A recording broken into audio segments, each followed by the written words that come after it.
भारत रत्न आज महात्मा गांधी।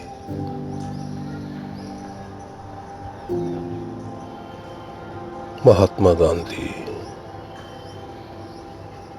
20वीं सदी के अद्भुत नायक हैं। उनका जीवन, उनका व्यक्तित्व, उनका कृतित्व कथनी और करनी के भेद को सीमित कर देता है। गांधी ने राजनीतिक जीवन को सामाजिक, वैचारिक और आध्यात्मिक जीवन से जोड़ दिया। गांधी के आदर्श विचार उनके निजी जीवन तक ही सीमित नहीं रहे, उन्होंने इसे अपने सामाजिक और राजनीतिक जीवन का भी हिस्सा बना दिया। जिन विचारों को लोग अप्रासंगिक समझते हैं, गांधी ने उन्हीं विचारों को आधार बनाकर एक मजबूत लड़ाई लड़ी और भारत को आजाद कराने में अपनी बेहद महत्वपूर्ण भूमिका का निर्वहन किया। वे बुद्ध के अहिंसा के सिद्धांत से बहुत प्रभावित थे।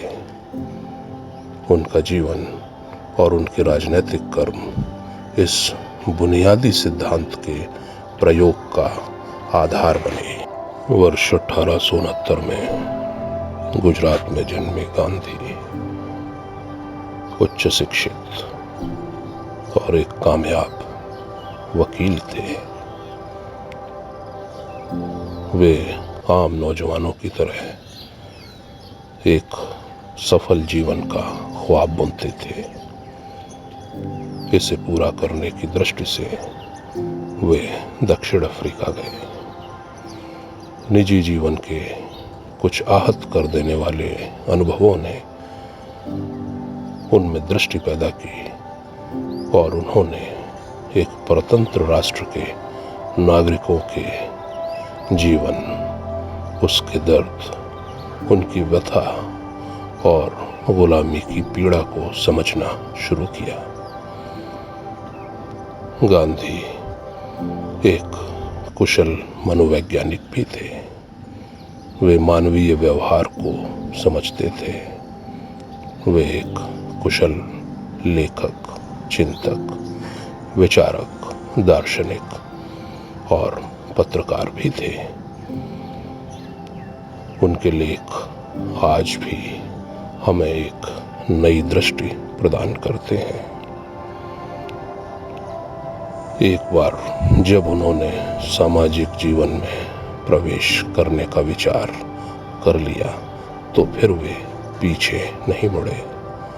वे जानते थे कि भारतीय जनता को प्रोत्साहित, उद्वेलित और उसे एक दिशा देने के लिए एक आध्यात्मिक जीवन प्रेरणादायी होता है।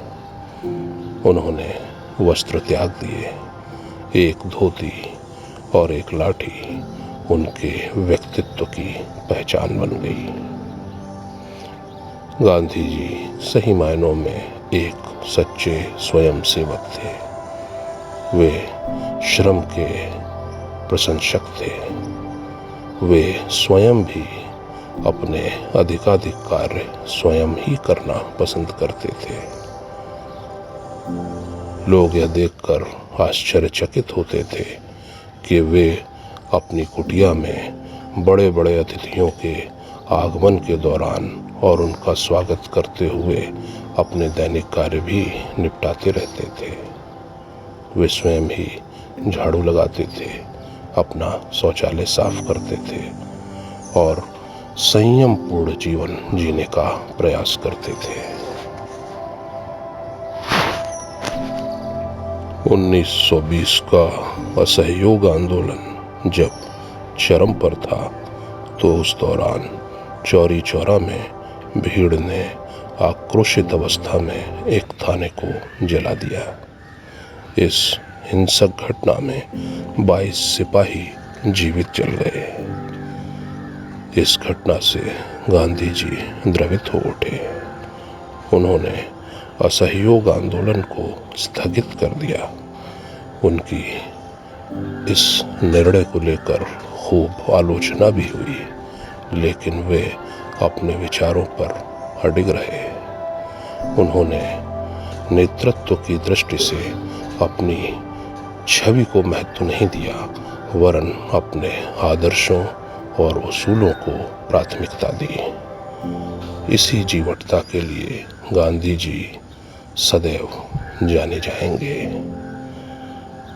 ऐसे समय में, जबकि आज पूरे विश्व में हिंसा का बोलबाला है, पूंजीवाद अपने चरम पर है, सामाजिक असमानता की खाई चौड़ी होती जा रही है, गांधी जी निसंदेह आज और अधिक प्रासंगिक हो उठे हैं। गांधी जी भारत में राजनीतिक स्वतंत्रता के साथ सामाजिक और आर्थिक आजादी के भी पक्षधर थे। निसंदेह बाबा साहब डॉक्टर अंबेडकर के विचारों का भी उन पर बहुत अधिक प्रभाव पड़ा। वे कहते थे कि समाज में जब तक विषमता है, हिंसा और अन्याय समाप्त नहीं हो सकता। शिक्षा के संबंध में भी उनके विचार बड़े स्पष्ट थे। उन्होंने कहा कि मैं पाश्चात्य संस्कृति का विरोधी नहीं हूँ। मैं अपने घर के खिड़की और दरवाजे खुले रखना चाहता हूँ ताकि बाहर की स्वच्छ हवा आ सके। लेकिन पाश्चात्य संस्कृति और विदेशी भाषाओं की ऐसी आंधी मुझे स्वीकार नहीं है जो हमें औंधे मुंह नीचे गिरा दे। गांधी जी नारी सशक्तिकरण के भी प्रबल पक्षधर थे। वे कहते कि जिस देश और समाज में स्त्री का आदर नहीं होता है, उसे सुसंस्कृत और सभ्य नहीं कहा जा सकता। आज भारत को उनके विचारों पर गौर करने की आवश्यकता है। जन्म तिथि और पुण्यतिथि के अवसरों पर महानायकों को स्मरण कर लेने मात्र से उनके प्रति सच्ची श्रद्धांजलि व्यक्त नहीं की जा सकती। देश को, समाज को, नागरिकों को अपने व्यक्तिगत जीवन में, अपने वैचारिक जीवन में गांधी को सुमोना पड़ेगा, उन्हें समझना पड़ेगा, उनको सोचना पड़ेगा और उनके बताए हुए मार्ग पर कुछ कदम आगे बढ़ाने होंगे।